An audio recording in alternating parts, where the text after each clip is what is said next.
Hello there, welcome to Sit with Fulu. Okay, so before I continue in this video, before I go to the main thing that I want to talk about, I need to issue this disclaimer. And it is the fact that I love Summer a lot. And I love Deborah too. And this is not about this person versus this person. It is about addressing the issue. You know, I don't want to believe that Summer was malicious in the video that she made about Deborah Paul-Enenche. So just like she addressed the issue, I am also talking about the issue. Deborah too, a lovely woman of God, and this is not like I am supporting her or anything. So when I saw the video posted by Deborah Paul-Enenche at the wake of the subsidy removal, if you're living in Nigeria or you're familiar with what is happening in Nigeria, you will know that on May 29, during the inauguration of the new president of Nigeria, President Ahmed Tinubu, he announced that subsidy is gone, and this led to some sort of crisis. Like a lot of filling stations were shut down and scarcity of fuel, high price of fuel, everything like that. And then in the wake of that, Deborah Paul-Enenche posted a video, and she just expressed like her sadness, or should I say her shock. Now, when I saw the video, I saw somebody that was sad. I saw somebody that was shocked about the event that was happening in the country. You know, a lot of people were ranting, and I believe that the video was part of our own way of ranting and expressing our displeasure about what is happening. Take a look at the video yourself. Currently sitting in the car at the filling station.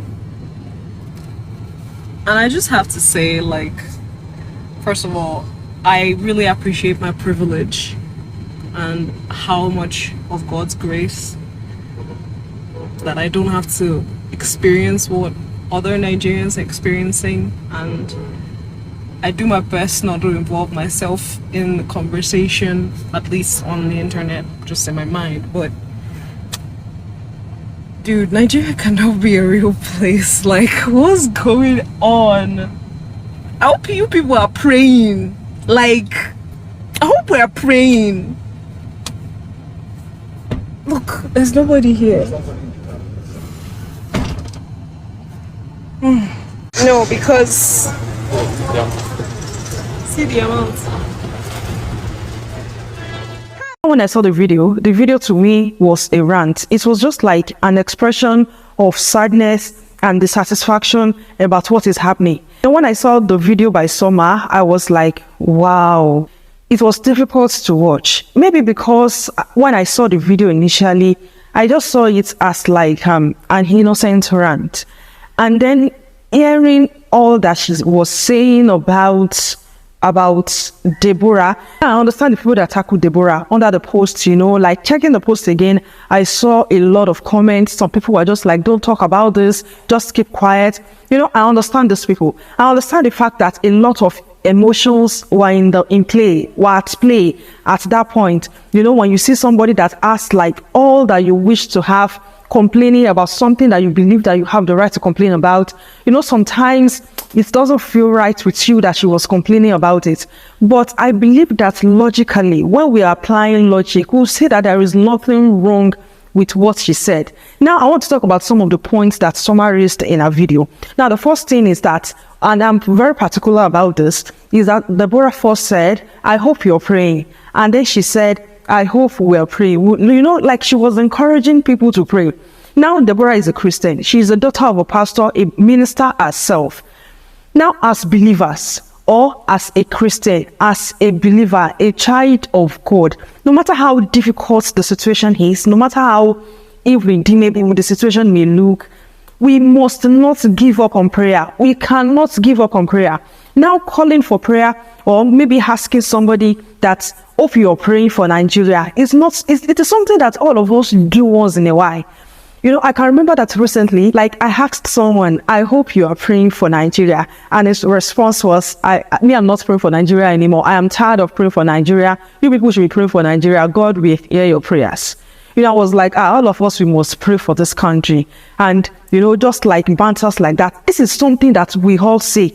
Like, I hope you are praying for me. I hope you are praying for your country. You know, and she also said, I hope we are praying.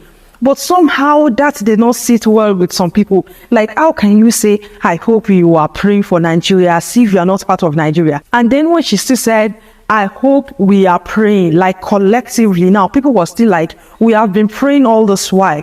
What do you think has happened? Our prayer has not worked. We need more than prayer. Of course, we need more than prayer. But if you call yourself a Christian, you cannot give up on prayer, because giving up on prayer is like giving up on God himself.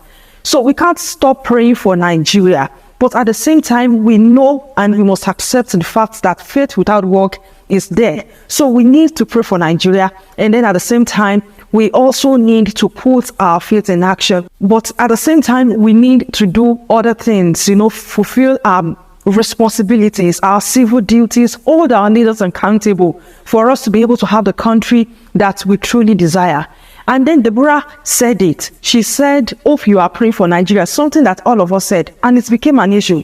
Something that you're watching this video, you will see. Nobody will ask you a question. And people will just be like, no, me, I'm tired of praying for Nigeria. Or somebody will say, yes, I am actually praying for Nigeria.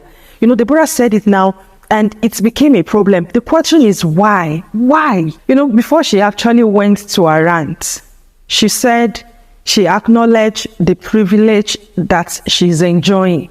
And to be sincere, she's a privileged woman. Like, she's enjoying a lot of things that people want to enjoy.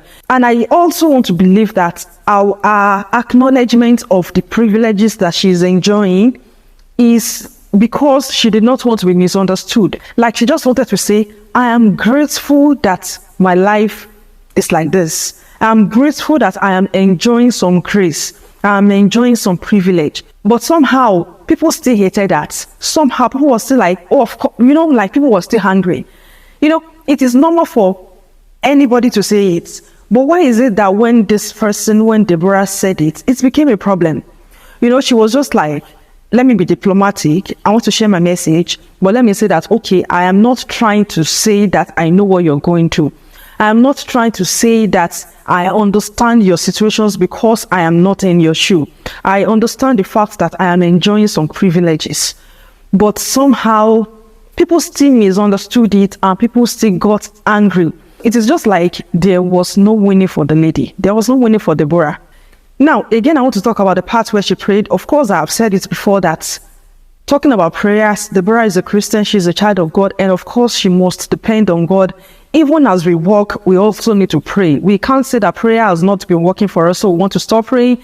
That is going to be like we are playing into the hands of the devil, or we want to trust in our own strength and in our own ability to birth, or should I say to have the type of country, the type of Nigeria that we have. But there is something I want to point out, that during the last election, Deborah did not just sit down and like, well, I am privileged, no matter what is happening, it cannot affect me. No, she used her social media platforms to encourage people to vote. And she was out there voting. And the funny part is that a lot of people that are ranting today, a lot of people that are talking, that are complaining, they did not even go out to vote. And some did not even register for their PVC. Some that registered did not even make any effort to collect their PVC. Some, the election day was the day that they were at home, washing clothes, doing chores, or resting. But somehow, the lady that is also in Nigeria, the lady that actually mobilized people to go out to vote, cannot rant again. The same rant that all of us are ranting on the social media. The same rant that we are ranting on the streets. But this lady, whose dad or whose parents are not politicians, who is not a politician herself, cannot rant or cannot say that I am not happy with what is happening in Nigeria. Now, this is the reason I think people are angry with this young lady. Just imagine that you're in school and the most brilliant student in class is complaining about finding a subject or a course difficult. Maybe he's complaining about, or maybe he's expressing fear or dissatisfaction or whatever about a course that you are about to write. You will see that all of you, the rest of the class, most of the class will feel like the brilliant student or the A student is making jest of them. In a situation where the most brilliant student is complaining about what others are complaining about, where the most brilliant student is complaining about the course that others are complaining about, it's just going to be like, oh, so you are making fun of us, Abi, because you are an A student, straight A's, you don't have problems, so you don't have the right to complain, even though deep down Even though deep down, this A student is also afraid of the exam.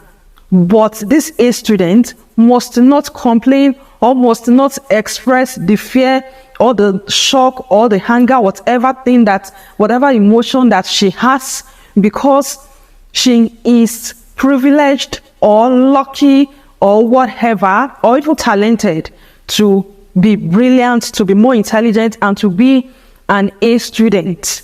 You'll see that it's just like, because you have this, you don't have the right to complain, even though your complaints are legit.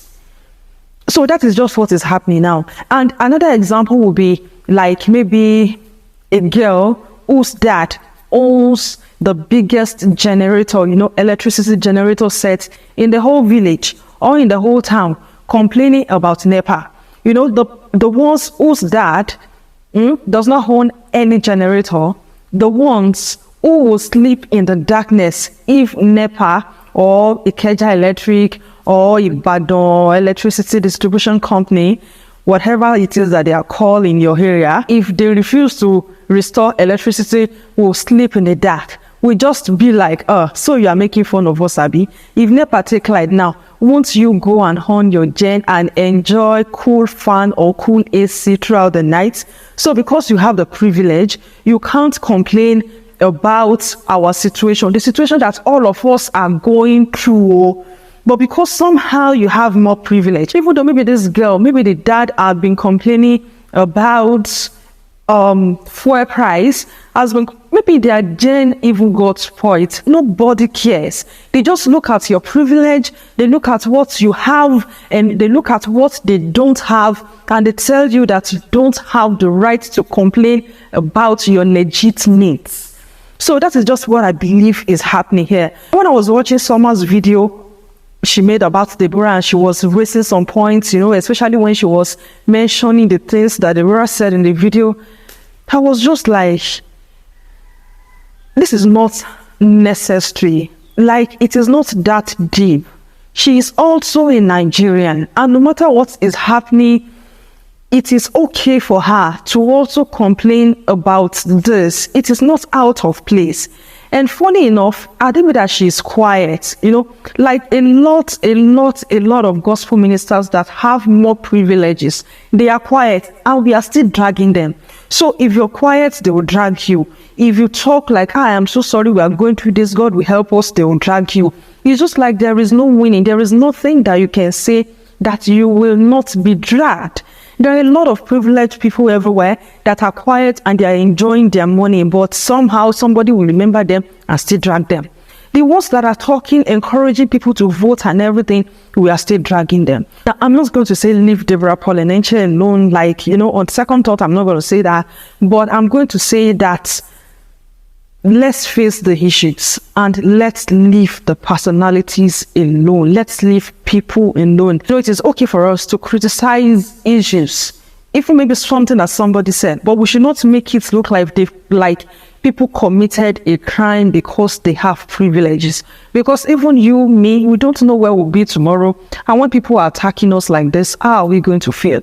All right, so thank you so much for watching this video. This is Sit With Food. Let me know what you think in the comment section below. And of course, I'm not expecting you to agree with me, but I have said my piece, and you can also say yours in the comment section below. Till I come your way again, continue to stay safe and remember that no matter how hard it is, God is for you, and God will make way for you, and He will make way for all of us. Thank you. Bye.